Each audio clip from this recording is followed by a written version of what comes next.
but come over.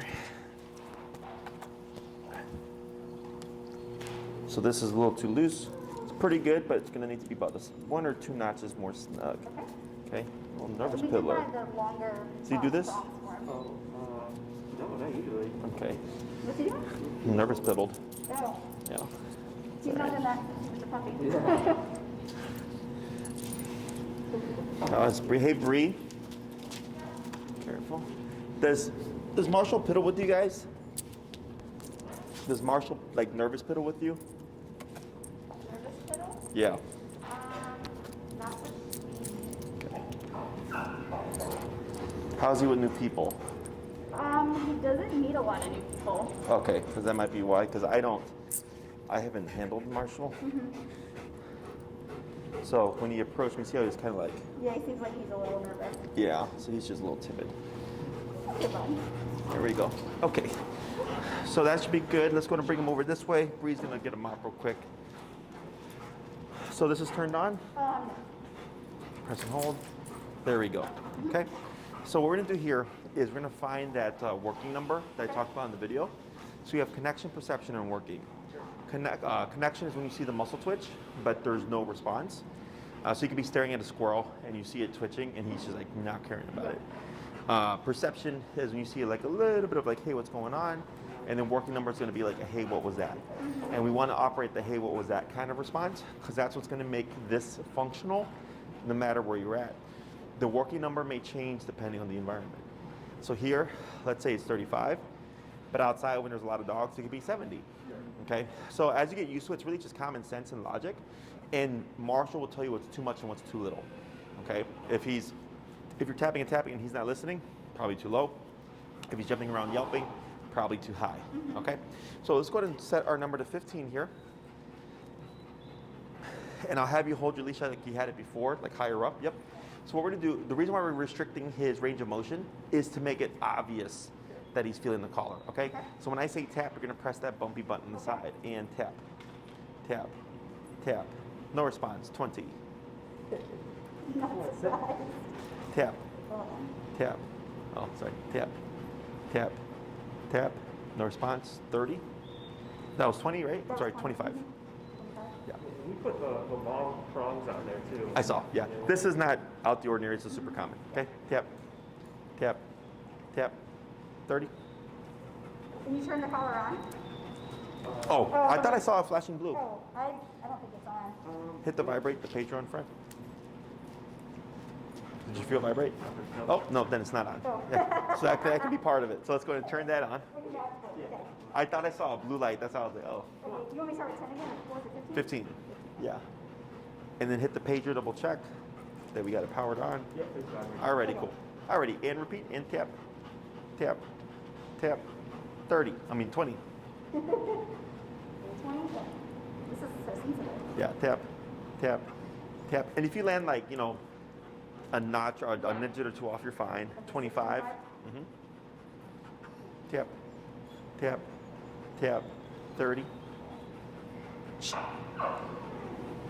Tap, tap, tap, 35. I tested 30 on myself. Tap, tap, tap, 40. It's because he's got the denser coat.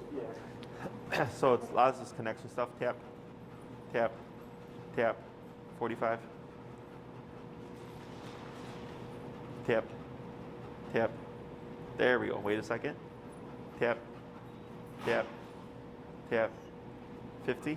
So we're getting close. We saw something there.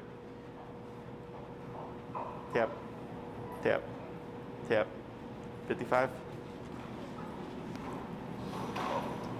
Tap, tap. Wait a second. Tap, tap, tap. Right there. Okay, so this is kind of like perception range, okay? 60. Tap. Wait a second, right there. Okay, so 55 and 60. Yeah. Okay. 55, he was kind of like, but back to this, right? Mm-hmm. You hit 60, and all of a sudden, boom. Yeah. He gave you a very drastic like response. That's what we would dub the working number. Okay. It could be a number of things. It can be because he's here at daycare, right? He's like, oh, like this is where I play. So he's more stimulated. It can be connection because of his fur, okay? Also, dogs are physical animals. They bite each other, which is why prong is such a great tool because it mimics a dog bite, but at the same time, if the dog's escalation or stimulation levels are greater than what you can deliver with the correction, you're not going to match them. So this is why I just tell people just jump to remote collar because it doesn't matter how tall, big, or strong you are. It's all done through a press of a button. Okay, so we're going to assume that 60 is the starting number here. That may change. It may get higher, may get lower. We don't know how it's going to work out. We figure all that stuff over time. Okay. Question so far. Who's going to work with him first? Sure. Okay. So I'm going to demonstrate this exercise, and then I'm going to coach you through it. Okay. So here, I'm assuming he's trained on the left, right? Yeah. Okay. So what we're going to do is I've never followed it. so it's easiest if you keep the remote in your right hand, you're going to keep leash in your left hand. Okay. Did they show you how to hold the like the trainer hold with the leash? I typically hold like this on my arm, and then I hold. This is how I typically hold Marshall like this. Okay. So what we'll do is I'm going to have you take the handle of your leash over your right thumb like this. Okay. Okay. Okay. Over. This. Oh, I got this. Sorry. Yeah, like this. So that's going to lock your leash. Okay. So that Marshall can't rip that out of your hand. Okay. If you do it like this is going to happen. If you do it like this happens. If you do this, you're going to break fingers. Okay. Okay. So this is what we call the trainer hold, the trainer lock. He can't pop that out your thumb. If he does, you got a bigger problem. So next thing is with your hand on the left side is, for now where you're holding it is fine, but we're going to end up giving him slack, is you're going to just curl it around your finger like this and then close your hand. Okay? That's also what we call the trainer lock. So you have a double lock system. So in case Marshall happens to pop this out your hand, he's still secure here. Okay? But also this is going to make it so he doesn't like try to rip it through like this, because then you're going to end up with rope burn. Yeah. And I think the easiest way is you're set up like you have it right there. Okay? So I'm going to demonstrate this exercise, and then I'm going to show you how to apply it. Okay?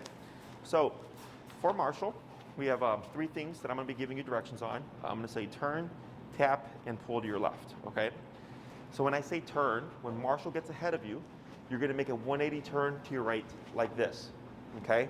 Once he catches up, we're good. We keep walking. He's going to pass you. I'm going to say turn. We go back the opposite way like this. Okay? Now we're going to pair this with the word of tap. So Marshall passes. You're going to turn and tap, tap, tap, tap. Good. Then he passes, turn, tap, tap, tap. Good. He passes, turn, tap, tap, tap, tap. Good. Okay? So each time I say tap, that is one individual press of the button.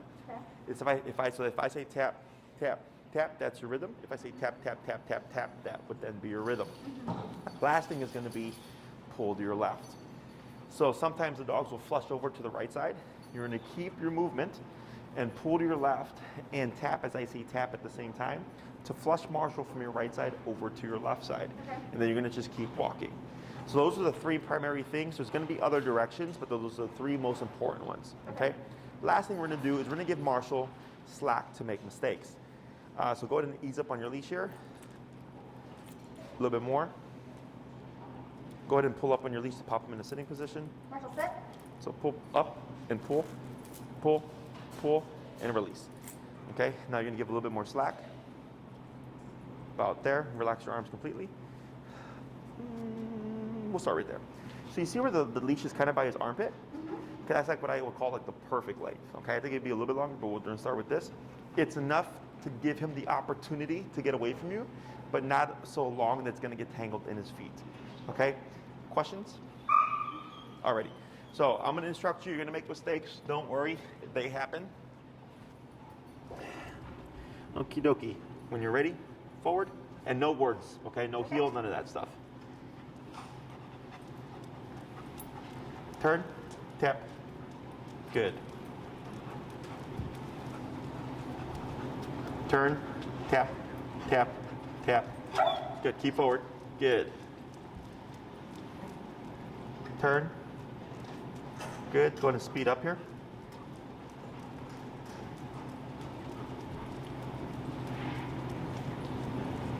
Now slow walk. Turn. Good. Keep forward. Tap. Good. Keep forward. Slow turn. You got a nervous dog. Can you see it? Yeah. Yeah. Yeah, because he usually doesn't walk like this. Usually he's trying to pull us. Yeah. And we're going to bring distractions in to help give you an idea. Go into slow turn. So what can happen is he has training, obviously, right? He's done the board and train. Tap forward. Keep forward. There he goes. Good. Keep forward. Good. If I Turn. say that, sorry. Tap. Go ahead and keep forward. Good. Is he knows or has a concept of what to do, but with the prong, it doesn't slow turn, give you the slow walk but keep forward. We don't have the level tap, tap, tap, tap, tap, lightly pull in, tap, turn, tap, tap. There he goes. Good. Turn, tap. Good. Keep forward. There he is. Good. Pull to your left. Tap. Tap. It's okay. You got it. Good job. And turn. Relax. Good. Forward. Relax arms. Good. If he's either really excited or he's really nervous about something, with the prong, you're not going to be able to override. Yeah. Go ahead and turn. Turn. Good. Forward. Good. So here, when we started at that working number, it's like everything that he had already learned kind of kicks in, okay? Yeah. Tap, pull to your left, tap, good, and relax, good, slow turn. So here, what we're doing is we have to layer in the remote over everything. So he's not gonna just carry over that remote is exactly like prong.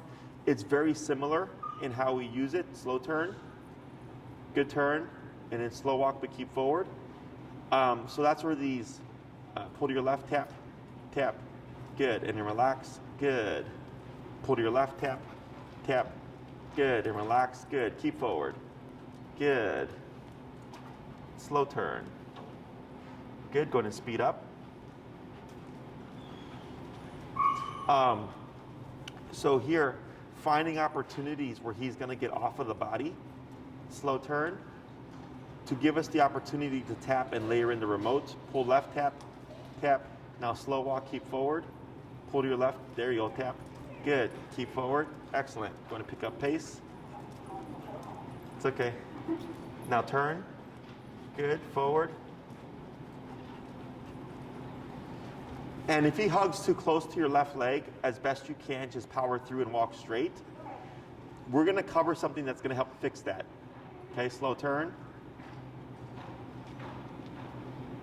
And you're gonna slow walk, keep forward. Pull to your left, tap. There he goes. Now slow down and stop right there. Good, okay? So, the reason why we don't say anything is like, let's say you said heel and Marshall just popped on your leg, right? Well, how are we gonna layer in the remote then? Because he did the command. So even though the dogs had training or there's been previous training like that, I always start from scratch and don't do any words to catch the dog off guard to give me the opportunity to, of course, layer in the remote, okay? So here, that's why I said to start walking, and we're giving him the ability to actually get away from you because we're giving the slack there. Most trainers tend to teach shortening the leash and keeping the dog tight at your side, but then as soon as you let the leash go, the dog goes off, right? So we tend to use physical restraint to control, and what we want is mental control. Okay, when you control this, you can control everything else. So we give him the ability to pass you, but we have this set to a number that's concerning for him. He goes, hey, wait a minute, I don't like 60, right? So then he's thinking, okay, I want to be more compliant because I want to avoid that correction. Does that make sense? So with the prong, the way this exercise looks is I give the dog slack, I start walking, the dog takes off, I turn the opposite way, and I'll give a pop right at the end as a correction. So for the dog, they feel it, oh, Jesse's going that way, and they would catch up. Does it make sense? Here with the collar, it's different. Same concept, hey buddy, go ahead and get ahead of me, but now I'm gonna bother you with this number that I know that you're concerned about, and we go the opposite way. Okay, so in order for Marshall or for a dog to learn to come to the owner's side, it has to be super obvious. So most, if we correct them and we're going forward and we go, no, heel, we keep repeating that. He doesn't understand why, because you're going the same direction. Does that make sense? And like you'll see the dogs where you'll correct them and they'll jump back and they'll look and they're kind of like, what was that for? Right? Because he's got 4 legs, he has a faster walking cadence, he's naturally going to get ahead of you. So instead, I go the opposite way to him. So it's what we call the correct and redirect. We're tapping, we get his attention and he thinks, hey, something's going on. He turns around, oh, now mom's going that way.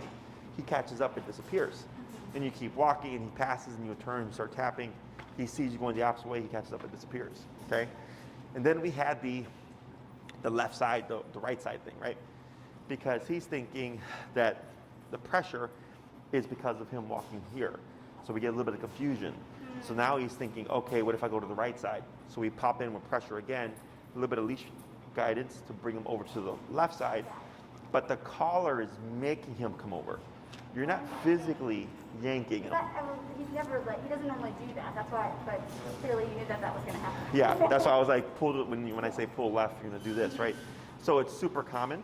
Yeah. So what we're trying to teach Marshall is this is actually the safe space. Anywhere outside of that pocket, collar is going to happen.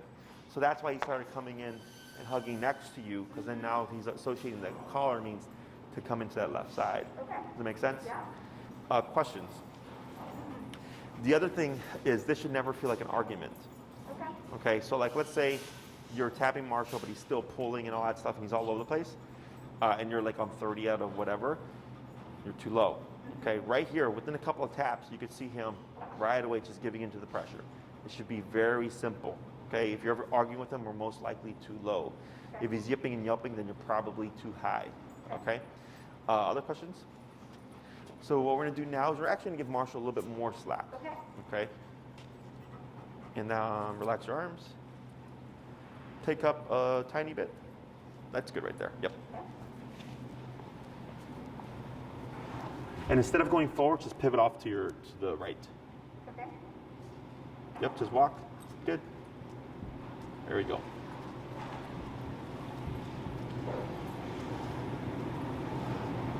And turn. Good.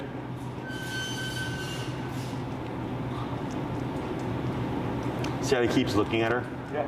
Yeah. So it's a degree of paranoia, as we call it. Slow turn to your right. Because he's worried about the leg. Okay. Now here, you're going to get ready for an abrupt turn. Tap, tap, and forward. Pull to your left, tap, tap, keep forward, tap. You got it. And relax. Good.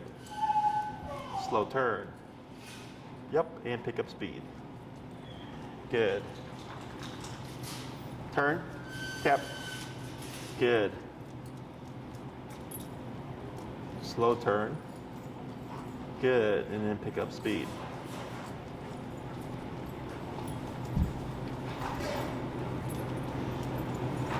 Now you're going to slow walk, but keep forward. And slow turn. There you go. Excellent. Tap forward. Tap forward. Good. Slow turn. Pick up pace.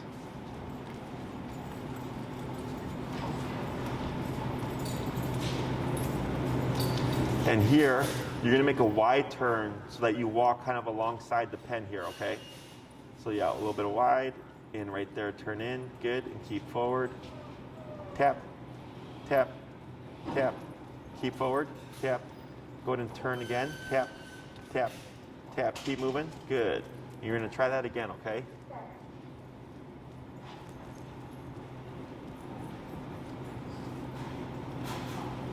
Good, wide turn.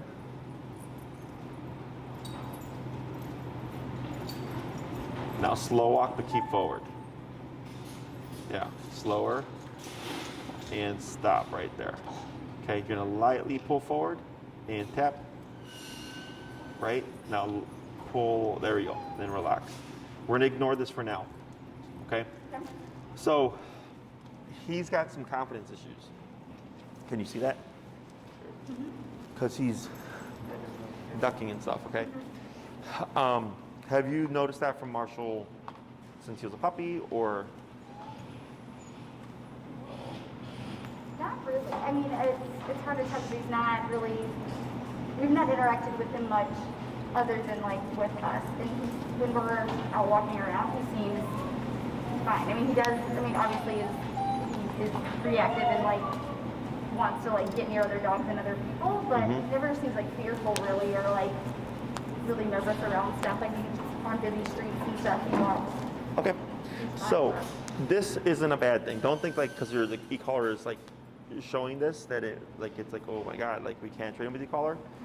Is e-collar brings out the inner dog. So I can have a dog that's seemingly stable, but actually is an anxious dog, because e-collar is a stressor. Okay, so if our stress response is anxiety, you're going to see anxiety. If it's nervousness, you're going to see nervousness. Okay, so here I see nervous dog. Okay, and then like a little bit of insecure. This is actually how we toughen them up. Okay, so physicality toughens up dogs, but it matters on how you apply the physicality. So this is why I'm not a huge fan of prong collar on puppies under 6 months, because it can create nervous piddling, or it can make them too sensitive to pressure. So like when we do prong with puppies, we layer in pressure with the prong, and they usually give like, right? And then we guide them through it and we feed them. And we're layering food over the pressure. And we shape everything through that, and then we ease them into the e-collar, okay? Otherwise, if we come in and we just start correcting puppies, it creates nervous piddling, and then it makes them very much kind of like this, okay? So here, what we're doing is physicality in a very non-confrontational manner. We're not yanking them, we're not yelling at them, we're not getting angry, we're not getting frustrated, right? He's getting that physicality, but then once you work him through it, he's learning that it disappears, okay? So if a mom has a litter of puppies and one of them is weak, you'll see them peck and nip and bite at the puppy, and the puppy will cry and whine, and people thinking, oh my god, she's being mean, but actually she's toughening up the puppy with physicality. Does that make sense? So when people get their puppies, they tend to lay off physicality, so then they don't get it, and if it's an insecure type, nervous type dog or whatever, they never learn to overcome it. Okay, so with our puppies, we do appropriate physicality, and then they go, oh. But then once they learn, like, oh, that was just a correction, they recover, and they get over it, okay? So it's all in how you apply it. If you see Marshall give you a nervous response, you want to just keep it moving, okay? We tend to hesitate, or we tend to like, oh, you okay, buddy? Yeah. And that just caters to that behavior. So for him, if he takes the hit and he gets nervous and he looks at you, right, and you're just walking like nothing's happening, he's like, all right, well, I guess that's not a big deal. So it's kind of like a kid. They fall off a bike. If you make a big deal about it, kid makes a big deal about little things like that, right? If you're like, hey, get up, dust yourself off, you're fine, get back on the bike, go, teaching that kid how to recover, okay? So that's why here, whenever you see them get out of sync to the best of your ability, just keep it moving, okay? Keep it moving, keep the pressure on, because it's also our instinct to want to take off pressure, because we're seeing the dog kind of panic. Yeah. But I just guide them through it, and the leash helps add piddler act as a a direction for them into what to do. And then once they give into it, pressure turns off. So they're going into kind of like a panic mode, or like, what do I do here? And you're just keeping it on him. And then he's learning, okay, the only option is to figure out what to do and then move with it. And then once I do that, everything goes away. And that's actually how we build the confidence, okay? Questions? No? Okay, so we're gonna do a little bit more, then we're gonna swap handlers, okay? We're at 60? We're at 60?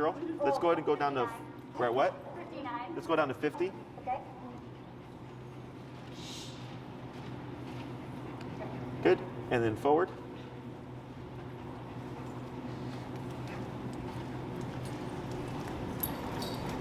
Good. Slow turn. Good. Go and speed up.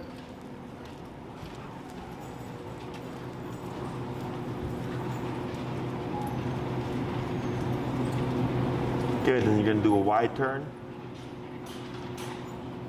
Good. Slow walk here. Keep forward. Tap. Because you got a little bit. Now turn. Tap. Tap. Tap. Good. And then wide turn. Keep tap, tap, tap, Good. Keep forward. Tap forward. Tap, tap. Wide turn again. Let's go to 55. Tap. Good.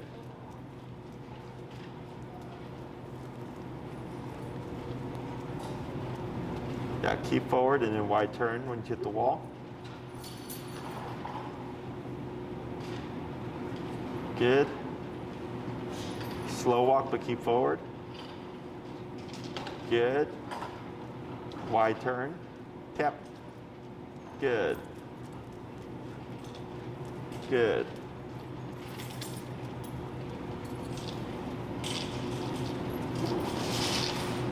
Good. Wide turn.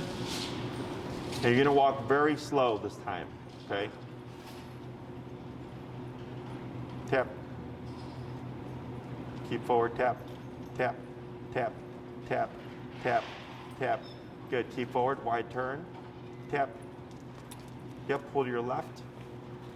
Good, turn, good. We're gonna bump to 60. We're gonna try that again.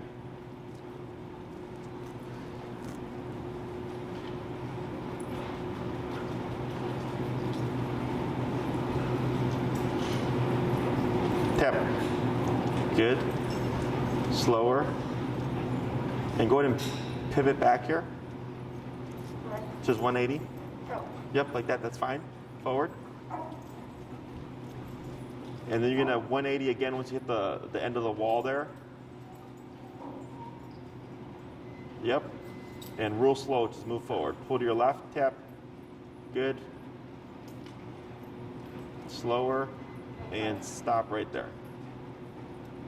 Good. Okay. So here, we're just testing his focus. Tap, tap, tap, tap. A little bit of a pull in. Tap, tap, tap. Right there, and then up. There you go. I know, because we get slack. Now relax. Good. Let's go to 68. Okay, so right there, because at 60, you can see how much work it took before you actually responded, and you actually have to add in a bit more pressure. As I go, okay, if I'm going to stand right next to it, I'm going to need more pressure to get them over the situation. Does that make sense? So here, what was that, pepper? Here, when you're standing next to it, you're tapping to counter to get them to break away from the situation, okay? So we kept repeating. We started 50, 50 didn't work. 55, 55 didn't work. 60, 60 didn't work, right? And then here I just went up a little bit more, went to 68, 3 levels more to get him to disengage. But you can see here, he's still like a little bit willing, right? So we're gonna. We did 65. Huh? I don't think we did 65. We did 60, right? We did 60, Okay. but right now we bumped it to that 60. Yeah, exactly. Okay. So here, you see how he's keeping with the looking back and stuff. So he's tempted. Yeah. So we could technically be proactive and tap here, or I can see like, well, can you do this and hold the position? Okay, so there's no right or wrong. Yeah. What I'm gonna have you do is go and shorten your leash, right there, and tap. And now here, lightly pull up on your prong, and then relax. Pull up again. Okay, so now, he's doing this. So what you're gonna do is you're gonna pull across, tap, okay, and then back to your left, then up, and then relax. Good, okay. So here, he got smart, and he's like, all right, well, I'm gonna come over here, but I'm gonna look that way. So the leash is the up on your prong, and then relax. Up on your prong, and then relax. Good. Up on your prong, up, keep up, and then relax. Good. Is the prong is your directional pressure. The e-collar, think of it as motivational pressure, okay? He felt the e-collar, he felt the prong, the e-collar made him get up and move, right?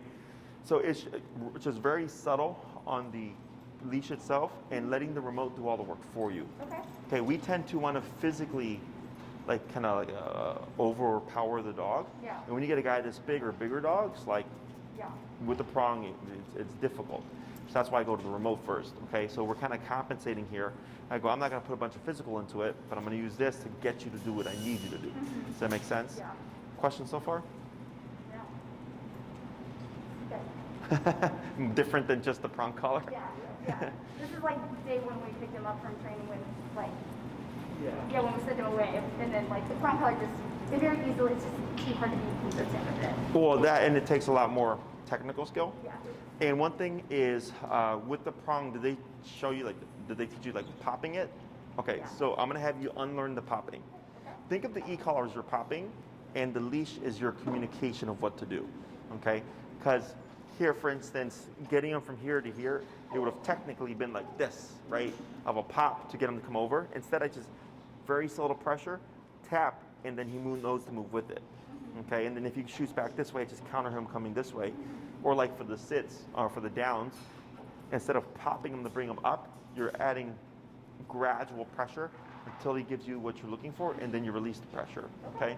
So it's pressure on when we need him to do something, pressure off once he complies. Step. Go ahead and dip it. We're gonna go down to 40, 40. And we're gonna do the same concept once you're ready.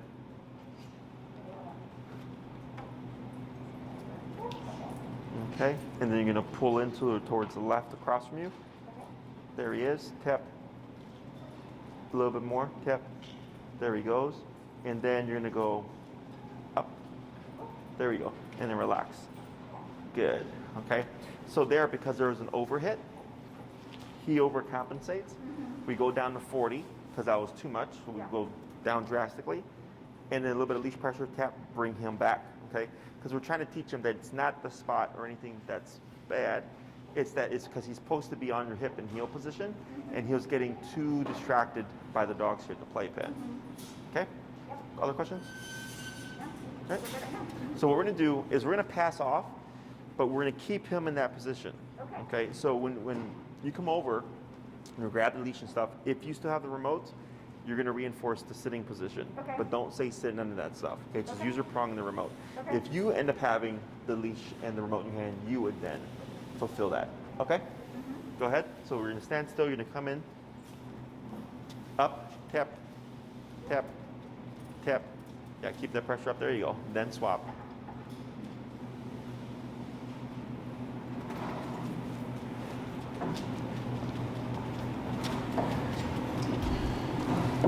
Good. And exactly. Perfect. And then relax. Good. And we're at 40. Yep. All right. Forward.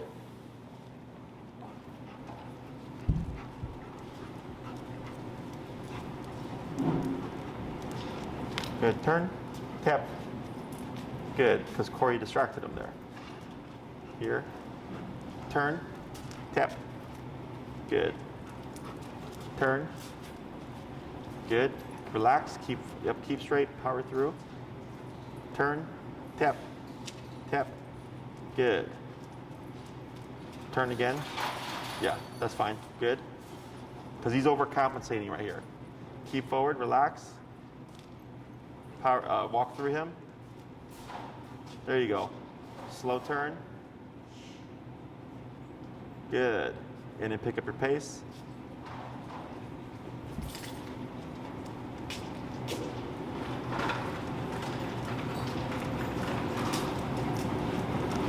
Good. Turn. Tap. Good. Keep forward. Power through. There we go. Better.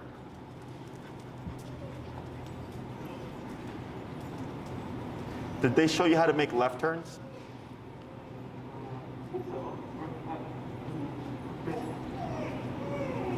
Which leg do you lead with the left turn? Your left? You're going to lead with your right. Okay? So what you're going to do here is, because he's crossing over you. So when you're walking, if you feel Marshall coming in like this, abruptly, you're just going to do this. Boom. Okay? And you're going to do with, by the third step, you should already be making a U-turn to help balance him out, because he's overcompensating. With the tapping, is he's coming in and then pushing you out like this. Okay, so instead of using the collar there, because the collar makes him come in tighter, you would actually just turn in right leg, right leg. The reason why we don't do left leg is because if he's like this and you turn with your left leg, you're either going to have to do a lot more work or you're going to trip over him. Okay, so it's actually the right leg because it's going to be right there by his head that's going to smack him and push him off the body. Okay? So go ahead and move forward. Relax your arms. Good. So like right there when you're ready. So this is step, bump, bump, bump, bump, bump.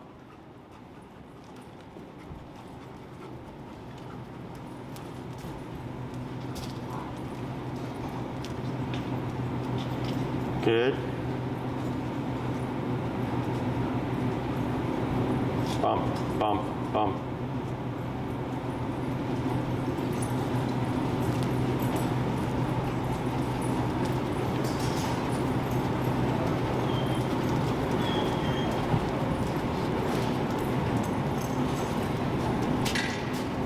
Bump, bump, bump. So you see how he's still kind of forging, right? Yeah. So here, I'll show you. Is you're doing a wider turn. I'll just take this, okay? Yep. Is if I'm walking with him and I'm gonna cross over, right, left, right.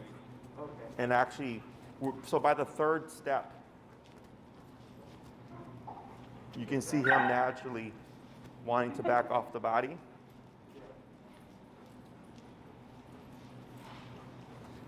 Okay, and I'm only doing this for correctional purposes because you can see now how he's giving me my space, Yeah. right?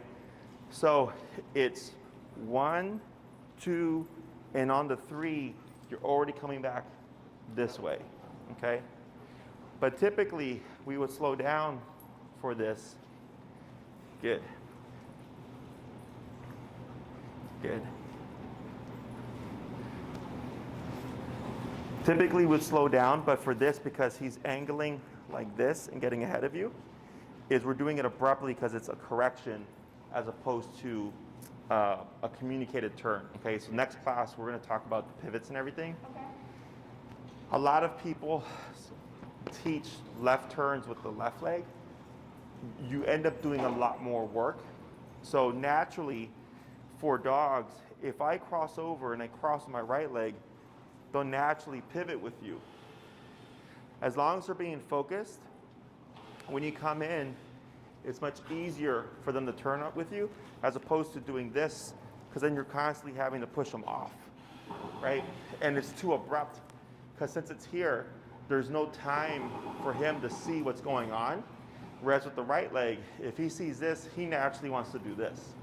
But if you come in left leg, since it's already here, there is no time or window for him to think what's happening. So then usually it's catching the dog off guard and you find yourself having to bump him off a lot, okay?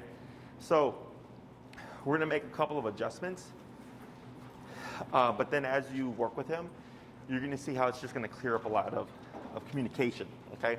So the abrupt turn with the pivot is when Marshall gets ahead of you, okay? So you're walking, it's no warning, pivot, tap, back on the hip. If he's coming in too tight, if I tap him, the tap is telling him to come in closer. So we don't use collar there. Instead, I use the abrupt left turn by lead that right leg, left and then right, to bump him off the body. So on a couple of the ones that you did, by the time you got ready for the crossover, he was actually ahead of you, that I would jump into the pivot turn. Okay, because whenever he passes you, even if you're committed to like a left turn, if he's getting ahead, your instinct should be instead to tap and pivot the other way. Okay, because his right shoulder should be parallel to your left leg. That's the visual. Okay, so if even if his shoulder's a little bit ahead like this, that's technically passing. Okay. Okay, questions? Yeah, so the shoulder needs to be like, Yeah. like at your side. Yep. Anything forward is Within 6 inches.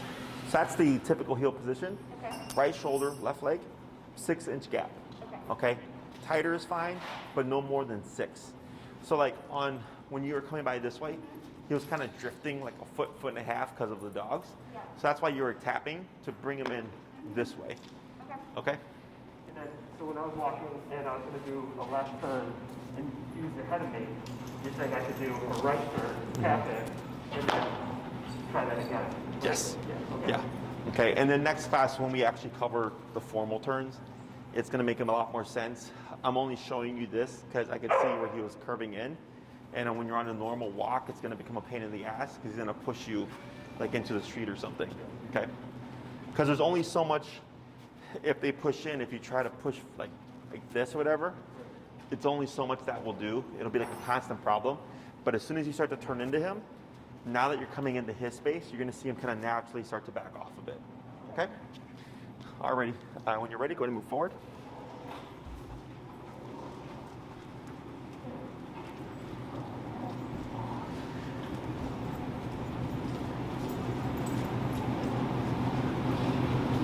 There you go. Much better. And keep relaxed. There you go.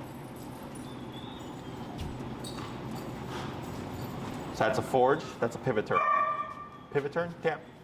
Good. So I can see where that right shoulder just started to pass a little bit.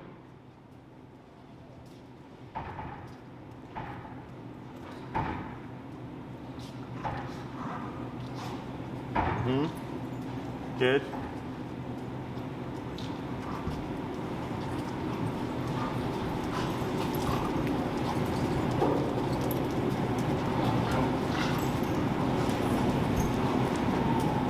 Tap. There you go. And it's just forward, yeah, keep forward here. So that's him, you saw he kind of shot ahead a bit? That's him overcompensating. So you see how your left hand's kicking in with pulling back? That's your signal that you should actually pivot.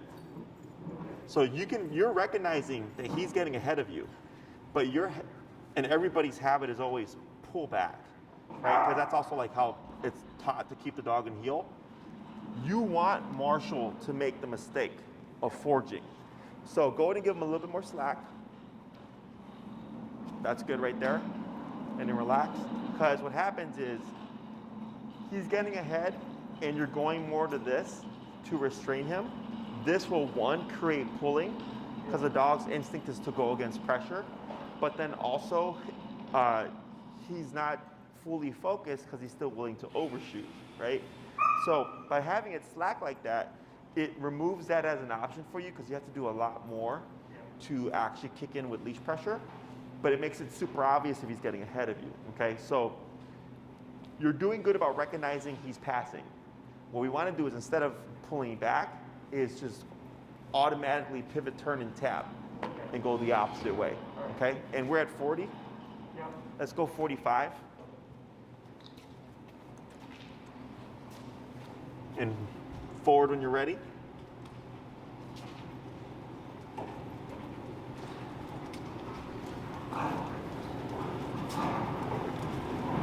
This is all good.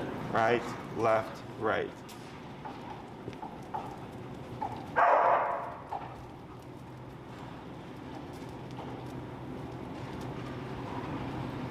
Much better. Right, left, right. There you go. There we go. Good.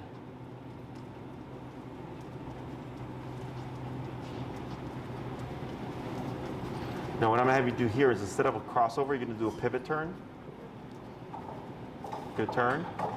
And you're going to do a wide turn along the wall so that you end up walking along the pen here.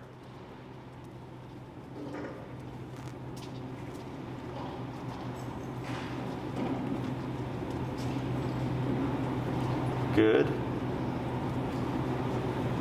All right. And slow walk, but keep forward. Right. Good. Going in wide turn right here. Good. You're going to do that again.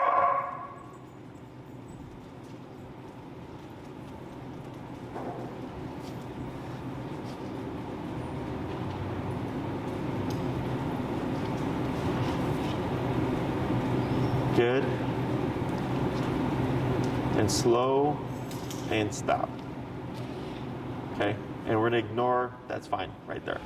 We're not going to worry about perfect positioning. Okay? We just want to care about, for this week, keeping him right shoulder, left leg. Okay? So it's like when we walk with friends or significant others or family, right? We usually walk shoulder to shoulder. So same thing for this guy. When you're in unison, if you have your leash completely slack and you're start walking with him and his shoulder's next to your leg, that's telling you he knows to be mindful of you, or he's getting the concept of like, okay, when we walk together. Using things like this to your advantage. So like, let's say there's a dog park nearby, walking by the dog park, right? So like, let's say if I'm walking, he knows the path to the dog park and he starts to forge, turn, tap, right? Turn again, back to the dog park. He pulls again, tap and turn, and we keep repeating. Now I have what I call my 3 tap or 3 correction rule. If I don't get a change by the 3rd tap or correction, I bump it. So think of every turn and tap as 1 correction, okay? So let's say you're walking to the dog park, maybe you're at 45 to start. Turn and tap, turn and tap, turn and tap, he's still pulling, I go to 50. Turn and tap, turn and tap, turn and tap, he's still pulling, 55. And I keep doing that. Eventually you might hit like 70. And on 70, boom, there's Marshall, and now you're actually able to keep walking without him forging to the dog park. Because you're having to override the excitement or the like, oh, we're gonna go this way, right? He's gonna be super excited, you have to override that. So every 3 turn and corrections, you're just bumping it 5 levels, okay? Otherwise, if you're at 40, you're gonna be turning forever, you're not gonna get anywhere, okay? When it comes to practicing this, dogs learn better in smaller chunks. So like 3 20-minute walks a day is typically ideal. You can do more, like 4 or whatever. Or if all you have is 1 solid hour to practice, you can also do that as well. It's just he would learn slower. When you start your walks, what you're gonna do is come out, let Marshall have the potty break first. Pee and poop, get that out the way. Once that's done, then you're gonna find your working level. Okay, so 15, 20, 30, whatever. And then finally, maybe you hit 50, what you're gonna see is he's gonna give you that drastic response. He's probably gonna hover over to your left side because he's thinking, oh, this is what we did last time, okay? Because that's his only association so far. I go, okay, I'm gonna start at 40. I start my walk, but then within 5 minutes, I already turned 3 times. That tells me my number is too low. I bump it to 45, okay? And so each time we go out, like, we know his working number is around, like, 50. Do we start at, like, 45 and see, like, if that's, giving a reaction and then start our walk? And then if that's, the working number is working great, and then we can adjust it from there? Go ahead. Do we do it each time we go out? Each walk, yeah. Okay. So the reason why we're doing that is you're trying to find consistency. Because let's say you start at 45, but you always end at 65 before he's perfect. Then after a week, you're like, hey, Jesse, every time we got to 65, that's when we noticed that he was at his best. And I go, that's safe to assume 65 is the actual number. Okay. Does that make sense? Got it. But it takes a while to really nail that down. Correct. Because I can do it because I've been doing this for 10 years, right? But I'm teaching you how to recognize, how to dial that collar in. And like, so for us here, when we train dogs, we actually don't look at the collar because the dog tells us what's needed, right? So here, we might look at it as a reference. So when we talk to each other, like, hey, like so-and-so operates at 35 or whatever. But when we train dogs, we actually don't look at the number because he's telling us everything that we need to know. So, but I'm teaching you how to recognize it. And I'm also giving you a structure that I know it's not going to overwhelm him, okay? So my approach to e-collar is very different than most trainers. Okay, I just come in, I find that working level, and there's a lot of talk about conditioning and stuff like that. So dogs don't ease each other into things. If he goes to the dog park and he gets out of line, the dogs just bite him. They don't give each other a memo, they don't give each other a pep talk or whatever beforehand. They're just like, hey, if you step out of line, this is what we do. So it's similar. I find a number that I go, this is going to be concerning for him, but not overwhelming. And in the beginning, we were at 60, but eventually 60 became too much. And I said, dip it down to 40. And then we went up to 45, right? Because I'm recognizing where he's coming from. Because in the beginning, his stimulation levels were up here, and then coat and everything. So then we need more power to override that. But then he started thinking, hey, like this thing is not going anywhere.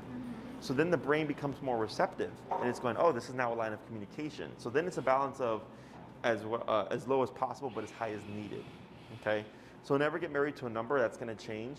But as you practice this week, you're gonna find like, yeah, once we hit that 65, 70 range consistently, like he is perfect on the walk, then I go, now you can just step out at 65, okay? And it's gonna change for everything. Everything that we teach, we always reset and start lower and work our way up. And it might be 15 in the home, 65 on the walk, 80 at the dog park, 35, in an empty park. Like you'll just start to like learn all these things and you just naturally go there. Yeah. Okay, other questions? Yeah, so we're like anytime we take him on a walk, Collar. with the collar, got it. And maybe like in the house, like what?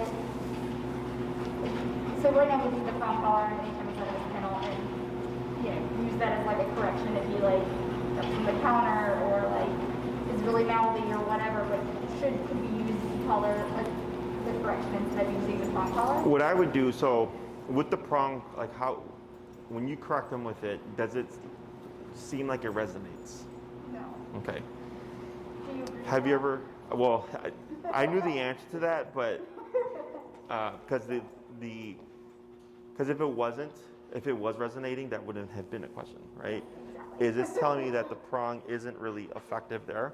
But I wouldn't jump to remote. Okay.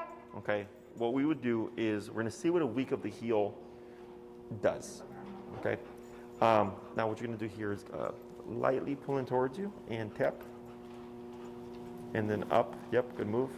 And then relax once he complies. There we go. Good. Because he's starting to stimulate a little bit. Okay. What I would do is if we don't see a shift in his energy start to dip, because now you're correcting Marshall at a level that he's sensitive to, that's resonating. Does that make sense? So what can happen is indirectly, once he starts to get appropriate discipline, he's like, oh wow, like you can actually match me. All of a sudden, all this other stuff can go away because you've just not matched him before, right? So he knows you're trying to correct him, but now it's like you have the ability to correct him where he's going to respect it, okay? And we see, does that fix anything? And you might see like, it fixed like 20% of stuff, or it fixed like 60% of stuff, or it fixed everything, right? He definitely knows what is not allowed. Like and he looks suspicious when he does things he shouldn't. Like he knows. Yes. And So what I would do here is, let's see what this fixes, but then also what I would use instead is a bonker. oh yeah. Have you guys done the bonker? No, you mentioned it when we did the consult, but I don't think you ever sent us the video about Okay, it. Yeah. so I'll try to send it right now. If you don't get it from me within the next day, shoot me an email. Okay. The bonker is just a rolled up towel, and you literally bonk the dog with it. The reason why we would opt for that is it's a different type of correction. So dogs can be super sensitive to the prong or very resilient. Some dogs can be resilient to the e-collar, but also very sensitive. Like I don't know what's going to work. In some cases, the dog can be super sensitive to the bonker. You're just trying to find what's his weakness.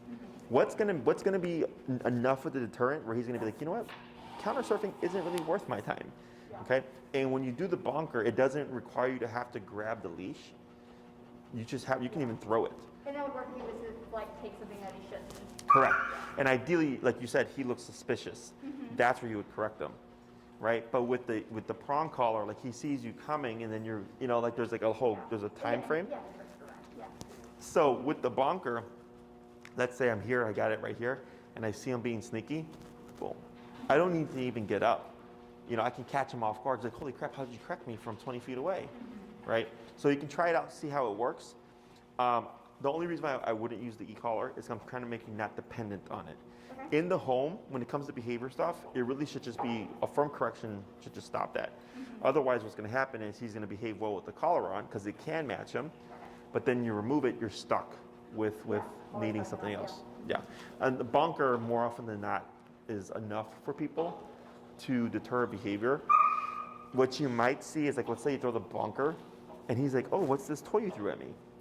He's going to pick it up and he's going to want to be playful with it. Is I suggest making 2 to 3 bonkers. Okay, you're going to go correct for the first one. He might think it's a game, picks it up, right? You grab another bonker, you correct. You keep correcting and cycling through. Verbal like communication during that, or No. that's been. So the way a dog brain works is if Marshall is counter surfing, and I say no, and he gets off, right? Because I've prepared no with the correction. He can technically counter surf until I say no. That's what he's doing now. Yeah, he does. So kids, you can tell a kid like, hey, don't grab anything off the counter, otherwise I'll punish you. And you can just process that. He technically has to do the behavior and be corrected for it. But if you say no, the no is a warning. No, because I'm going to correct you. What I do is I let the dog think or do the behavior and correct with no warning. So he thinks the only way to avoid it is just not to do it. Okay, it's the most common thing one of the most common things that people struggle with are repeating commands or their dog doing the behavior until they say no. And I say it's because you're thinking no and also don't do it again. And he's just thinking no as in this very moment. Yeah, when he jumps up and you say no, he definitely gets down. Yeah. But it's like he'll continue to do it. Yeah, I just correct. Okay. Okay? So it's kind of like the red light, right? You run a red light, you get a ticket. That's it. There's no like, hey, we're gonna give you a warning for this red light. Don't run it again. It's just red light ticket, right? So it's the same thing for dogs. Now the next thing would be, let's say you are correcting him, but he's still gambling and willing to perform the behavior. The correction is not adverse enough to deter the behavior. Okay. Okay, so again, red light. I know not to run a red light, but I ran one like a month ago, $100 ticket. But imagine if that ticket was a $1,000 ticket. I would not want to run a red light, right? A lot, like we would see all that start to dip because no one wants to pay that much money. So same thing for the dog. If I'm like, all right, I bonked him, but then within a day or so, he was back to counter surfing again, we would keep increasing the intensity, even for subtle behaviors, because for him, it's worth it. Okay, so dog logic and human logic are very different. And you might think like, man, Jesse, I like whacked the crap out of him. And he's still counter surfing. I'm like, yeah, because it's worth it to him. Because remember, dogs bite each other. So you can give him your firmest correction with the prong or the firmest correction with the bonker and stuff. You might see where it falls short. I'll help you get there. But just that's the one thing that also can help, hey, that can hold people back, is that because they're thinking, well, it's just counter surfing. And they're like, we always use, hey, we usually compare things, pull out Winnie, to aggression. That's like the most common thing that people do. They're like, oh, I don't need to correct my dog that firm because it's just counter surfing. I'm like, it doesn't matter. I mean, if the dog's gambling the behavior, you keep increasing the consequence until eventually I break it and he's like, all right, you don't play games, I'm not going to counter surf anymore. Okay? Anything else? I think it's good. So we pretty much we're just going to be practicing heel Yes. for the next week. Okay. Yeah, that's what's going to condition him what the e-collar is and stuff. I would not use the e-collar for anything we've not covered. Okay? So just heel stuff. Don't try to jump into re-collar or anything like that, because I've had people do that and they scare their dog away. So yeah, we want to make sure we only use it for the healing behavior. You can have him wear it in the house just to get him exposed to it more. You know, so it's just like another thing that he wears. If he's going to wear it longer than 2 hours, you do want to rotate the collar. Otherwise, he'll develop pressure sores. But otherwise, you would just need the collar when you're doing your walks. 15 minutes prior, ideally, and then leave it on 15 minutes after. Okay? 15 minutes prior, 15 minutes after. Yeah, like put it on, and there's a gap. Then we do training, leave it on, you know, then we take it off. We want too much association. Right. If you see an aversion to the collar, no problem. Just put it on them, and if you want, give them a treat. And when you remove it, give them a treat. Typically, dogs will learn like, oh, collar means I'm going to go for a walk, and then they open up and they're perfectly fine. But in the beginning, because again, you're correcting him at a degree that he's now going to respect, you might see him kind of be like, oh shit, like here's that tool, right? So you always want to keep your energy neutral or upbeat. Otherwise, if you're like, oh, I know, buddy, like it's time to train, he's going to look at it and go like, oh, you don't like it, then I'm not going to like it. Okay? Anything else? Actually, yes. So our neighbor just got a new puppy, and like we want to like introduce them, but like he freaks out every time he sees them. But like right now, when he's with all these dogs, he's doing so well. I'm just like curious how you guys like introduce new dogs together to like Magic. Yeah. So the first thing we do is we always do structure. Okay. So that's why we do day 1, day 2, day 3. Sure. So day 1, Marshall didn't interact with it. Wait, he came when he was a pup though. He came as Okay, so he might have actually socialized right off the bat. But like a newer dog would come in and we teach him how to walk correctly. We don't really teach the heel. We just know how to use our slip leashes to a degree where it allows us to get the dog to walk with us well. We do that for the first day, establish some structure, establish some rules. So the dog's not like this, you know, when they meet a new dog. And then the second day, we start to bring them around dogs and dogs around them. And then by the third day, we work in here to see if we can integrate them to be off leash with each other. You know, the most common or the most best approach, in my opinion, to introduce dogs is actually to walk together. Okay. Anytime you see me show someone how to socialize their dog, we're walking together because it's not so face to face. That's very confrontational for dogs. And then like I've seen dogs that are perfectly friendly and they do face to face and then they get in a scuffle because of the confrontation of it. Okay. But like we typically like run it and then we're out for a walk. So we would just correct it as we are with heel. Yeah. And then that would most likely change his behavior when he runs it over the future. It's going to start to de-escalate them. And then that would be calmer and kind of thing. Yeah. And we have videos on it on my YouTube channel. If you go to my YouTube channel, I think if you search socialization walk, I've done it at least like 10 times, I believe, with clients. And it's the same spiel like every single time. And we just build off of that. Okay. He's obviously social. It's just that he's so wound up. He's excited Yeah. Whatever. He doesn't seem angry. Yeah. On your way, oh, and also the release word that we use is break. I don't know if you have free or okay from your previous training.